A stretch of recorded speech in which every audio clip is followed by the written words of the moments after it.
असल में अखाड़े में अपनी ताकत दिखाने वाले पहलवान जब दिल्ली की सर्दी में विरोध जताने की जगह जंतर मंतर पर बैठे तो उन्होंने इसकी कई गंभीर वजह बताई। पहलवानों ने कुश्ती फेडरेशन ऑफ इंडिया में गड़बड़ी से लेकर यौन शोषण तक के आरोप लगा डाले और एक दिन पहले लगने वाले ऐसे आरोपों का सिलसिला दिन बदलने के बाद भी जारी रहा। लड़कियां आई हैं, बहुत सारी लड़कियों के साथ कुछ हुआ है, बहुत कुछ हुआ है, तो हम कल से तो लड़कियों ने जो हौसला दिखाया, मैं चाहती हूँ कि और भी जो बाकी लड़कियां वो हौसला दिखाए, डरने की किसी से जरूरत नहीं है। पहलवान अंशु मलिक ने एक विदेश दौरे पर फेडरेशन के अध्यक्ष पर होटल में महिला खिलाड़ियों के कमरे के ठीक सामने के कमरे में रहने का आरोप लगाया, जो तय नियमों के खिलाफ है। महिला खिलाड़ियों के रूम थे, उन्हीं के रूम के सामने उन्होंने रूम दिया। मेरे को खुद जूनियर खिलाड़ियों ने बताया है कि वो रूम हमेशा अपना ओपन रखते थे, जबकि उनके सामने महिला खिलाड़ियां रहती थी। इस तरह के संगीन आरोपों की वजह से पदकवीरों के धरने, आंसू और धधकते गुस्से की तस्वीर देश तक पहुंची तो आम लोगों से लेकर सियासी गलियारों में भी खलबली मच गई। देश के सरताजों की ऐसी तस्वीर सियासत करने वालों को दिखी तो धरने की जगह पर अपना अपना हिस्सा तलाशने का अभियान चल पड़ा,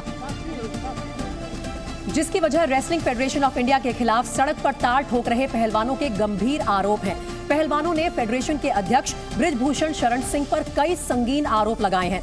महिला कुश्ती खिलाड़ी विनेश फोगाट ने आरोप लगाया है कि फेडरेशन के अध्यक्ष ने कई खिलाड़ियों का यौन शोषण किया है।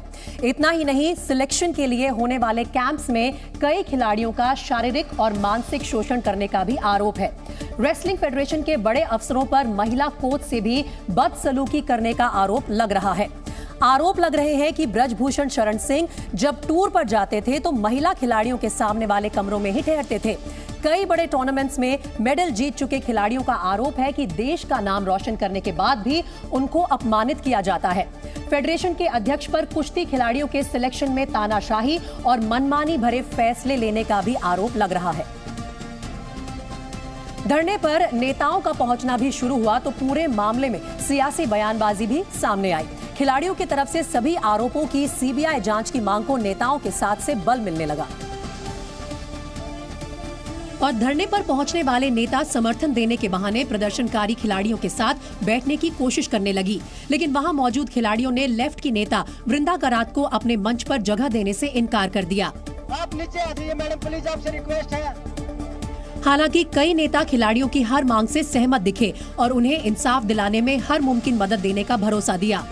बात निकली तो कांग्रेस की नेता प्रियंका गांधी ने भी ट्विटर के जरिए देश का मान बढ़ाने वाले खिलाड़ियों को अपना समर्थन दिया। प्रियंका ने लिखा कि इन खिलाड़ियों की बात सुनकर कार्रवाई होनी चाहिए। प्रियंका बोली तो उनकी पार्टी ने मोदी सरकार पर निशाना साधने के लिए बेटी पढ़ाओ बेटी बचाओ अभियान पर निशाना साध लिया। समय तय किया जाए इंक्वायरी का और किसी भी दोषी को बख्शा नहीं जाए। बेटी पढ़ाओ बेटी बचाओ का नारा था, आज वो नारा खोखला दिखाई दे रहा है। चूंकि महिला पहलवानों ने फेडरेशन के अध्यक्ष और बीजेपी नेता बृजभूषण पर गंभीर आरोप लगाए, इसलिए इस मामले में दिल्ली महिला आयोग की अध्यक्ष स्वाति मालीवाल ने विशेष संदेश जारी कर उनका समर्थन जताया। अखाड़े में पसीना बहाने वाले पहलवान जब जंतर मंतर पर अपने साथ होने वाली ज्यादतियों की मांग को लेकर नए दावपेच के साथ उतरे तो सरकार भी हरकत में आ गई। खेल मंत्रालय ने 72 घंटे में इस पूरे मामले पर रिपोर्ट तलब की, लेकिन इस बीच चूंकि इस मामले में नेताओं की बयानबाजी तेज हो गई तो कहीं कोई गलत दांव ना लग जाए, इसकी तरफ भी प्रदर्शनकारी पहलवानों का ध्यान गया। इसमें कोई भी पॉलिटिक्स ना घुसाए, हम खिलाड़ी हैं, हम देश के लिए लड़ सकते हैं, अपने हक के लिए लड़ सकते हैं।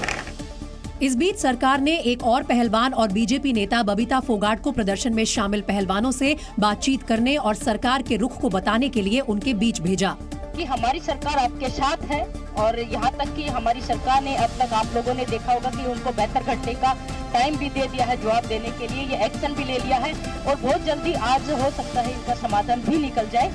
इसका असर ये हुआ कि प्रधानमंत्री और गृह मंत्री से इंसाफ की उम्मीद जताने वाले पहलवानों का एक दल खेल मंत्री से बातचीत करने के लिए तैयार हो गया। बातचीत के लिए विनेश फोगाट, बजरंग पुनिया, संगीता फोगाट और सत्यव्रत मलिक खेल मंत्रालय पहुंचे। हालांकि इससे पहले बजरंग पुनिया ने कुश्ती महासंघ के अध्यक्ष बृजभूषण शरण सिंह के विदेश भागने का शक जताया। चूंकि इस पूरे विवाद के केंद्र में कुश्ती महासंघ के अध्यक्ष बृजभूषण शरण सिंह है, इसलिए अपने ऊपर लगे आरोपों का जवाब देने के लिए वो सामने आए। एक दिन पहले भी बृजभूषण इन आरोपों को गलत बता चुके हैं, लेकिन इस बार संगीन आरोपों की वजह से उनके तेवर खासे तल्ख नजर आए, खासकर यौन शोषण के आरोपों पर। कतई नहीं हुआ, एक भी सामना कर दे तो मैं फांसी पर लटक जाऊंगा। ऐसे में सवाल उठा कि पहलवानों के इस तेवर की वजह क्या है। जवाब में उन्होंने एक शेर का सहारा लिया। तो डगर डगर बदनाम हो गए मेरे आंसू, इसीलिए तो नगर नगर बदनाम हो गए मेरे आंसू, मैं उनका हो गया कि जिनका कोई पहरेदार नहीं। बृजभूषण सिंह ने इन आरोपों की वजह बड़े पहलवानों का असुरक्षा भाव बताया, क्योंकि नए नियम के बाद दुनिया भर में मेडल जीतने वाले खिलाड़ियों को अगले मुकाबलों में चयन से पहले देश के उभरते पहलवानों से दो हाथ कर उन्हें मात देने की चुनौती है, ताकि देश की नुमाइंदगी का मौका सबसे अच्छे खिलाड़ी को मिले। कि ओलंपिक में अगर कोई खिलाड़ी कोटा लेकर के आता है तो पहले जो देश के खिलाड़ी हैं उनके बीच में एक ट्रायल होगा, फिर जो देश को जीतेगा उससे ओलंपिक के जो क्वालिफाई करके आए हैं उनके बीच में एक कुश्ती होगी। अगर ओलंपियन जिसने क्वालिफाई किया है अगर हरा देगा तो उसका कोटा पक्का माना जाएगा। असल में रेसलिंग फेडरेशन कुश्ती खिलाड़ियों के आरोपों को गलत बता रहा है। बताया जा रहा है कि लड़ाई फेडरेशन पर दबदबा बनाने की है। सूत्रों के मुताबिक फेडरेशन अपने मन मुताबिक नियम बनाना चाहता है, जिसका कई पहलवान विरोध कर रहे हैं।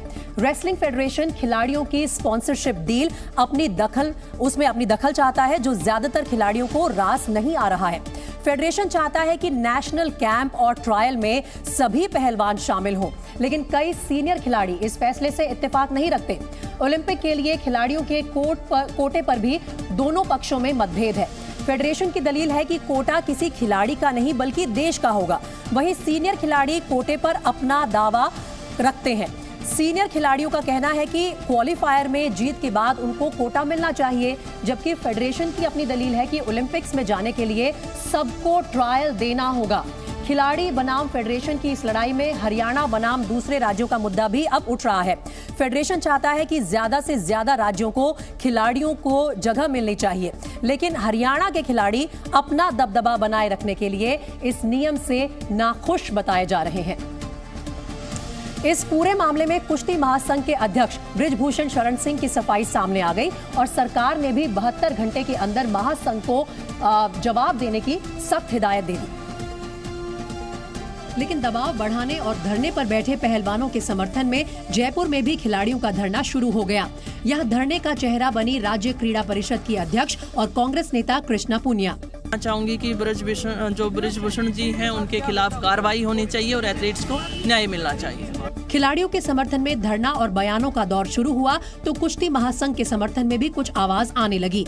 मैंने ऐसा कुछ गलत नहीं सुना था और न ही मेरे साथ ऐसा कुछ हुआ, न ही मेरे साथियों के साथ ऐसा कभी कुछ हुआ।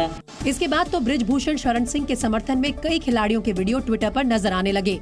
वह WFI प्रेसिडेंट पे जो भी गलत टिप्पणी दी जा रही है वो बिल्कुल बेबुनियाद है और मैं उसका समर्थन नहीं करती हूँ।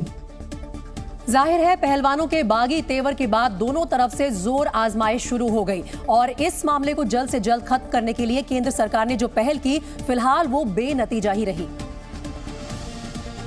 क्योंकि बातचीत के लिए शास्त्री भवन के खेल मंत्रालय पहुंचे पहलवानों से करीब 1 घंटे तक जो बातचीत हुई, उसके बाद ये पहलवान वापस धरने की जगह जंतर मंतर पहुंचे और उनके चेहरे पर किसी तरह का उत्साह नजर नहीं आया।